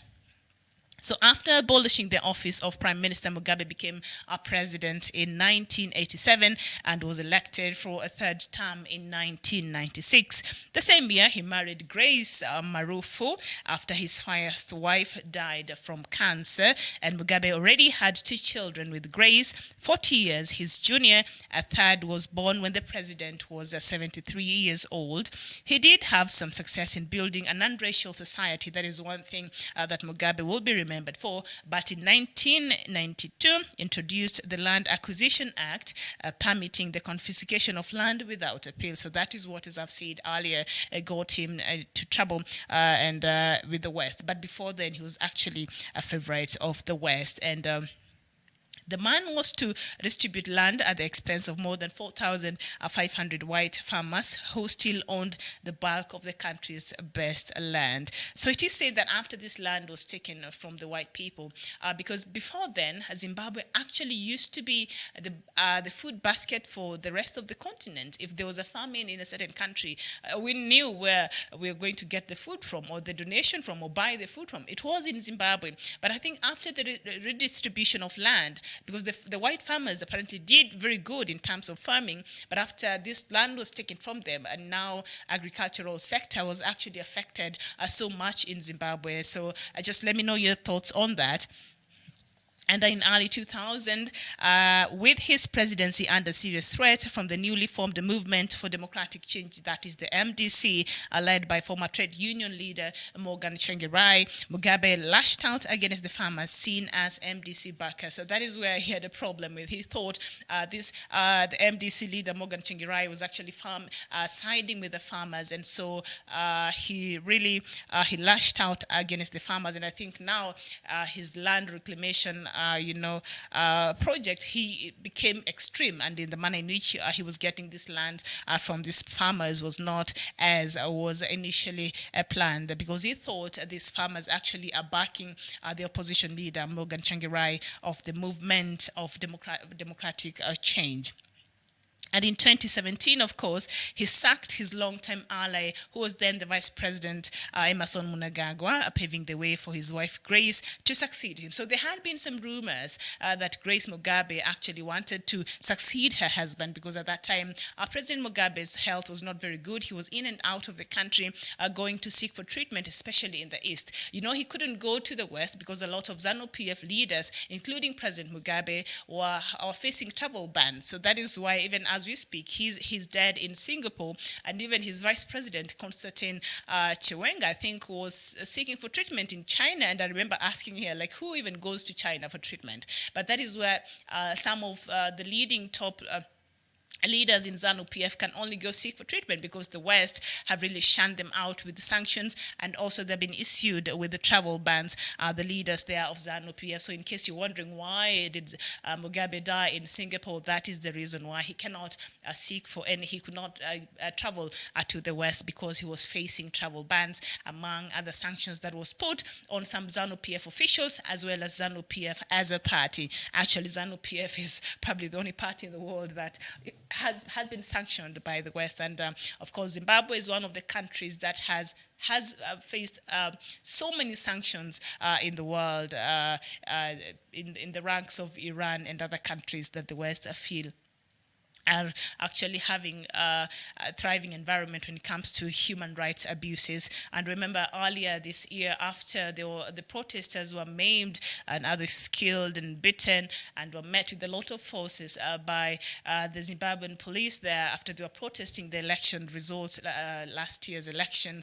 I remember the protesting ended up to be very murky there. A lot of people were hurt and lives were lost, and that attracted a renewed, sanctions from the EU, from the US, from Britain, and those countries over there. So Zimbabwe is still reeling from years of sanctions, and it still has renewed sanctions against it. So it is a very delicate balance there this morning. And of course, President Emmerson Mnangagwa is the first person who tweeted, of course, the death of now its former founding father, Robert Mugabe. And of course, after he sacked Vice President Emerson Mnangagwa, then the wife really, I think in the last perhaps 20 or so years, I think she was the engine behind his leadership. That really, some people say, attribute as to why Mugabe got into troubles. I think Grace Mugabe was speaking too much in his ear, and perhaps she was not giving very wise counsel, and perhaps he listened too much, but you can't really entirely blame Grace for the bad leadership that was experienced, especially towards his end of leadership, the end of the presidency of President Robert Mugabe. I think he still was the president of Zimbabwe, and he had the responsibility to make sure he makes choices and decisions that favor the people of Zimbabwe, but that was not seen to be the case towards the end of his leadership there. And that led to him being ousted in November 2017. The army intervened and forced him to step down after days. And of course, defiant to the end, Mugabe refused to resign. But on 21st of November, as a motion to impeach him was being debated in the Zimbabwean parliament, the Speaker of the House of Assembly announced that Robert Mugabe had finally resigned. And that was a culmination of weeks of protest by Zimbabweans across Zimbabwe, and now the army was seeing as though the country is going to turn out to something else, so they had to come in and take charge, and Mugabe was put under house arrest, and he had refused to resign, but when he learned that there was a motion in parliament that they're going to debate about his impeachment, he actually resigned when the motion was taking place in Zimbabwean parliament. The Speaker of the Assembly had to stop and announce that actually President Robert Mugabe, who is now late, had resigned. And that happened on November 21st in 2017. Of course, Mugabe negotiated a deal which protected him and his family from the risk of future persecution and enabled him to retain his various business interests. He was also granted the house, servants, vehicles, and full of diplomatic status. I think, of course, he ruled the years that he was president, the 37 years that he was president. I think there's some part of that actually Zimbabweans really appreciate his contribution towards the country of Zimbabwe and their lives, and they're part of that Zimbabweans are wishing to forget very, very quickly, especially towards the end of his presidency there, and his record of human rights abuse often got him into trouble with the international community. So I do not know how you're going to remember the late President Robert Mugabe, but just keep sending me your messages of condolences, and of course leaders across Africa especially. I don't know what the West have said. I'd like to know what some key political figures out there are really, how they choose to remember the late President Robert Mugabe. I don't think they'll have very kind words for him, but I know a lot of African leaders this morning have really sent out outpouring messages of condolences for the family of the late Zimbabwean founding father Robert Mugabe, who passed on in a hospital in Singapore at the age of 95. He actually celebrated his 95th birthday, and it was marked with pomp and color, but you could see he had become very, very fragile. And some photos that were shared on social media, I think just a couple of weeks ago, where he was down on an Adidas sweatpant, and he looked and he was sitting on a wheelchair, and I thought, you know what, he doesn't seem very okay. So he was still at the hospital in Singapore. He has been there since April, and he's gone there to seek for medical treatment, but unfortunately this morning he died at the age of 95. It is not clear what the president was suffering from, but I would imagine, with old age, there comes a lot of health complications. So it could be that, or maybe there's something else, but the family has not really communicated the cause of death, and maybe that will be communicated later on there. So today we're mourning the death of former president, and so some who is equally loved and hated in equal measure, and some people see him as one of the true African heroes who liberated his country from the hands of the colonialists, but others see him as though, as much as he's considered a hero and a liberator, he turned around and even rubbished everything that even the colonialists had left, that was working in Zimbabwe.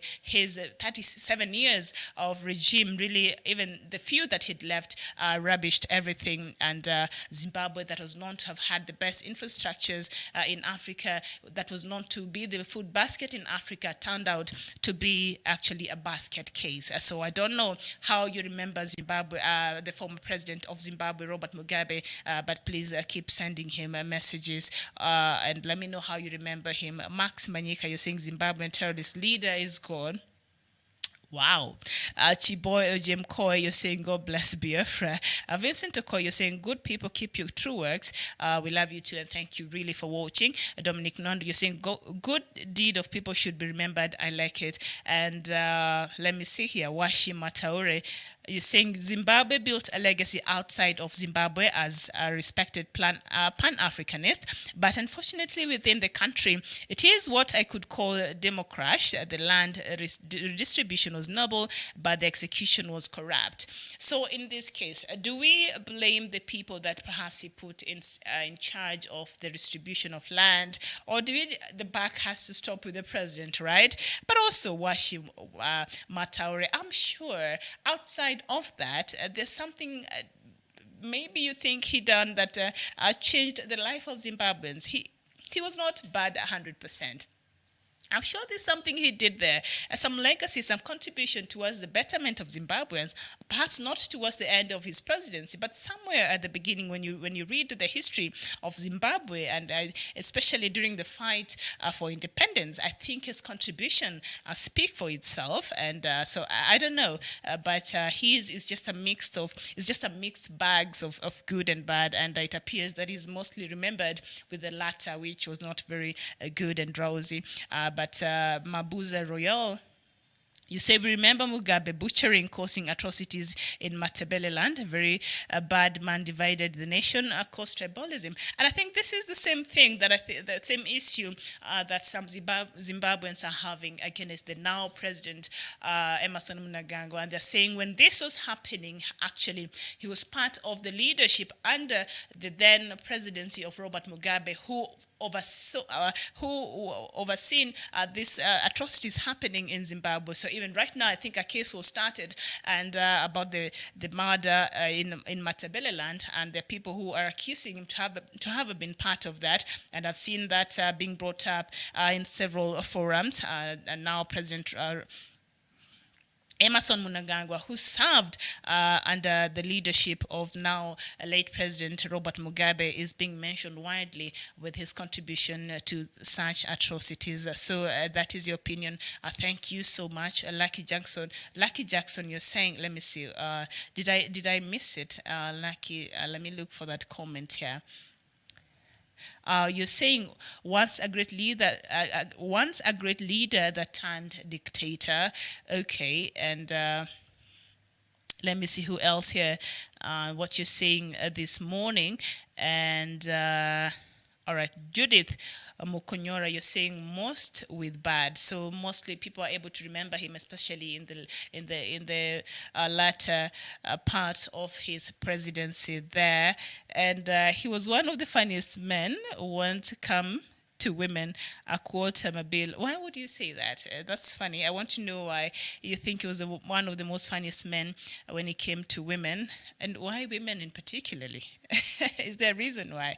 But thank you so much. Keep writing to us and talk to us this morning and tell us how you remember the legacy of the now late President Robert Mugabe, who died at a hospital in Singapore. And in case you're wondering why Singapore, it was because he could not access any sort of service in the West because of the sanctions and the travel bans that him and other ZANU-PF leaders are facing, from EU and other countries, and the US and other countries. And so let's just keep talking about it. And of course, we cannot forget the xenophobia that happened in South Africa. And yesterday, South Africa's President Cyril Ramaphosa had called for tougher action against sexual offenders. This announcement came amid outrage in parts of the country over the murder of women recently. In an impromptu address to thousands of protesters outside the parliament, Mr. Ramaphosa, said it was time his government took emergency measures to deal with the scourge of rape and murder of women. South Africa has one of the largest incidents of violence against women, and at least 137 sexual offenses are committed per day. Now that is really serious. And what really was interesting about this is since the start of this xenophobia, the latest attacks on blacks and other, I don't know how to call a black man a foreigner in another black country. I can't even say it. So the attack on other Africans in South Africa, since the new spate of attacks, President Ramaphosa only gave a speech through Twitter, but he did not have an official press conference in his office or state house or whatever it is, the housing, the official residence of the president there. He did not bother to do that. But so yesterday there were some activists, majority of them were women, who went to the place where the World Economic Forum was taking place, and they were protesting against women who have been raped. I think there's a lady who was an African from another different country who I think had been beaten by a post office person when she'd gone to collect a letter, I don't know, from one of the post offices there in South Africa, and also some other lady who was raped and her body found, I don't know where. So these women are going there to protest about the increased level of violence. So that is when the president came out of the World Economic Forum to address these women. And he only addressed that, but he did not even touch on the heinous acts that some South Africans are really meting against their fellow Africans there. So that was really not what I was expecting from that. So I went looking at I looked at the speech, I heard the speech, and I thought, why is he not talking about this? Yes, why is he very quiet? Why is he only addressing this? And some of this sexual violence are coming from the same goons that are now attacking other Africans there in South Africa. And so I did not get anything from the speech there of President Cyril Ramaphosa. I was expecting he'll use that opportunity to address, the new spate of xenophobia there in South Africa, but he failed to do that.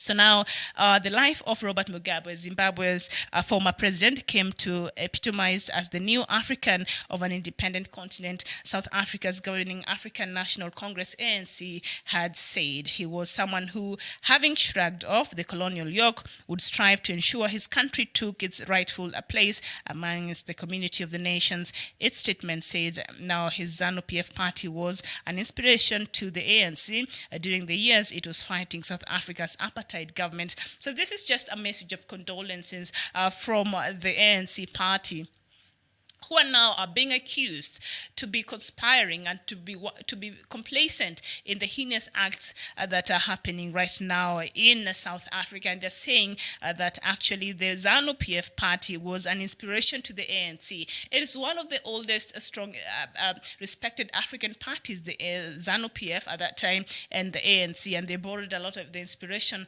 from ZANU-PF. But now when they're coming here and they're making such statements, the ANC, of course, while they're mourning, they're sending the message of condolence to the late President Robert Mugabe. And then you see what is happening right now in South Africa. I don't even know why they're speaking, because it has been said there are actually some leaders within the ANC that are actually enabling this violence that is happening in that country. And when you listen, and I was watching an interview, and a ZANU-PF official, was it in the youth wing or what? I can't remember, but he was a young man, I think about late 30s or early 40s, I'm not sure. And then he was trying to justify that the reason why this is happening is because he's actually trying to justify the heinous acts that are happening and the violence that is being meted against Africans in South Africa. And I think I just moved on because I was getting very agitated with that. You cannot justify what is happening to other Africans there in South Africa and try to find a reason why you even think this is happening. It is wrong, it is wrong, it is wrong, period. And treat it from that point. I don't know what it is that these fellow Africans have done there, but I know the issue of drug has come out very, very often there. And yesterday, we even saw some South Africans coming when we were having that show in the evening, and they're saying the reason why these people are being targeted, especially Nigerians, is because they're bringing drugs in the country, is because, I don't know, they're bringing what else in the country. But what is allowing them to bring the drugs in the country? What is wrong with your systems there? In Kenya here, we have a huge problem with drugs. And I think there are even Kenyans right now facing some charges in New York. Nobody is even, and they're Indians and other black Kenyans. And they're facing charges over drugs, bringing the drugs in the country. And they have a huge network of their drug lords, actually, not just in Kenya, but across the board. And right now they're facing charges in New York. And we cannot blame our city and say, now because you're this, now your entire people are doing this to this country. No, we cannot do that. We cannot do that. That is not the spirit of Africanism, of Pan-Africanism that our forefathers actually foresaw when they were fighting for the freedom in this country. So there's nothing that can justify that madness in South Africa. So let's just stop it. Take responsibility and see what has broken in South Africa, what is not working for the black South African, and how can it be fixed. Don't blame the corruption and high levels of corruption that has been actually very much so pattern that ANC has seen thrive under its leadership since the end of apartheid, because ANC has been the only party that has been in leadership in South Africa, and it has been blamed widely for the rampant corruption and the runaway corruption that has thrived under its leadership. So you cannot use that as an excuse now to turn away the focus on what is really the problem and what is ailing South Africa and blame it on just other Africans, who a lot of them actually ran away from Somalis, who ran away from the war-torn country trying to seek safe haven. Some Nigerians from Biafra who are running from war, coming there and trying to make a best of whatever bad situation that they found themselves in. And now you want to turn that and make it a problem and make it look like it's other Africans who are bringing these vices here in South Africa. No, that cannot be an excuse. And I think Africans, the rest of us, have had it up to here, and this madness has to stop. You cannot justify it. I don't know what is it, but you cannot justify.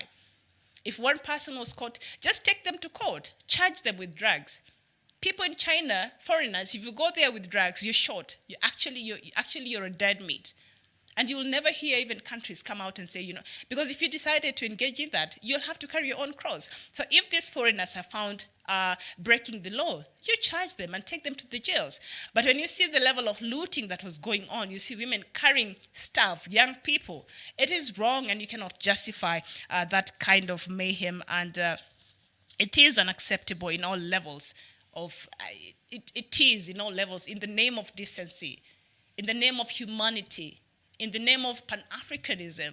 It is unacceptable, and we cannot and should not, any South African of sound mind and well-meaning towards the continent of Africa, you cannot justify these heinous acts upon your fellow Africans. I will not call them foreigners, because a black man should not be called a foreigner in another black land. It is not acceptable, and that's it. So I thank you so much. I think my time is about up.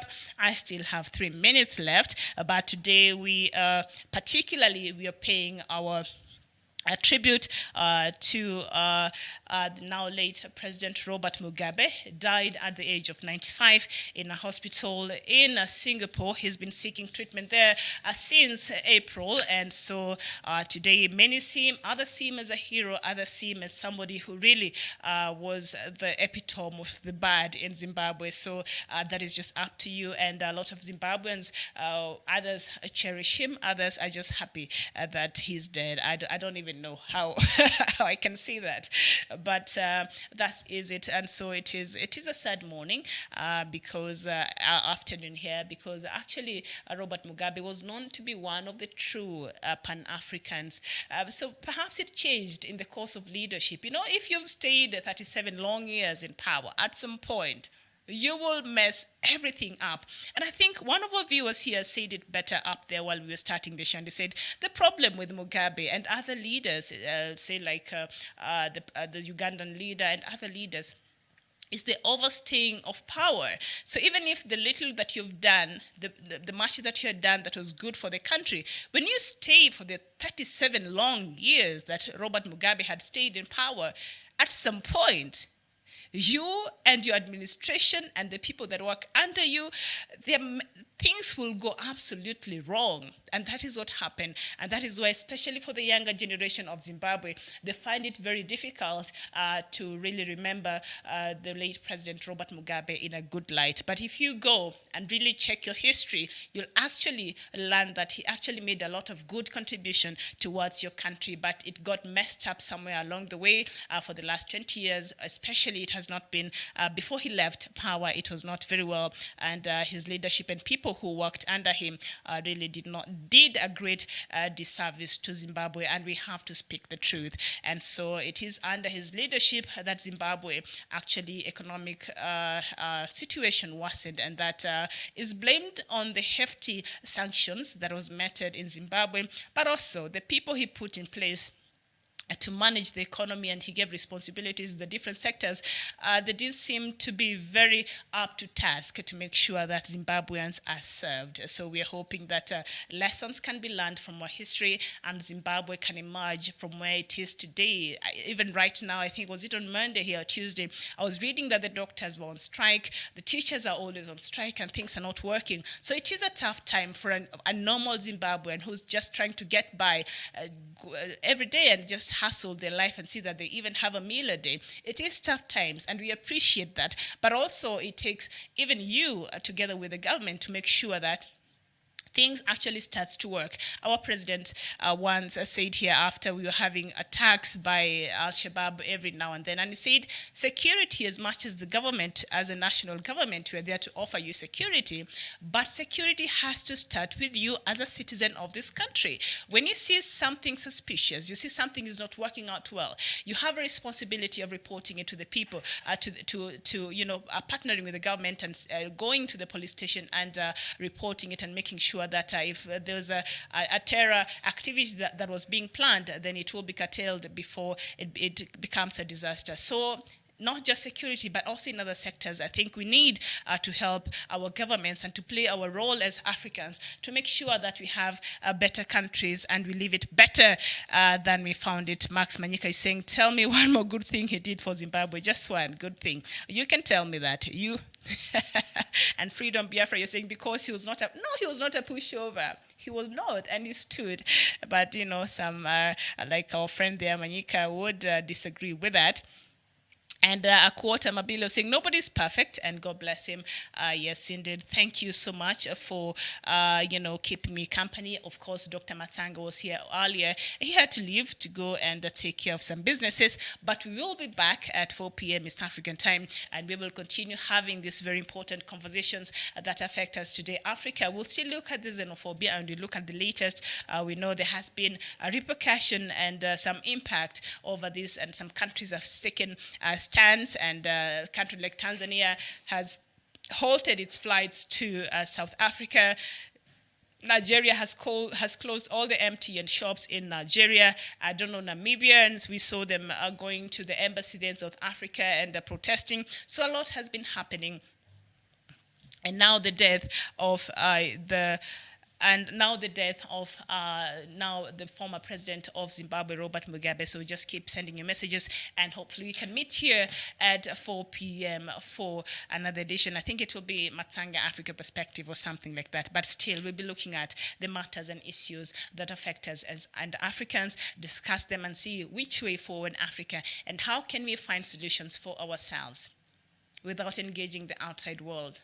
How can we brainstorm our own problems and just find our own solutions and see how we can better ourselves as Africans? Thank you so much. This has been Good Morning Africa. My name is Miriam Ogutu. The channel, of course, is Punchline Africa Television, where we are all Africans all the time, and our business is Africa Business.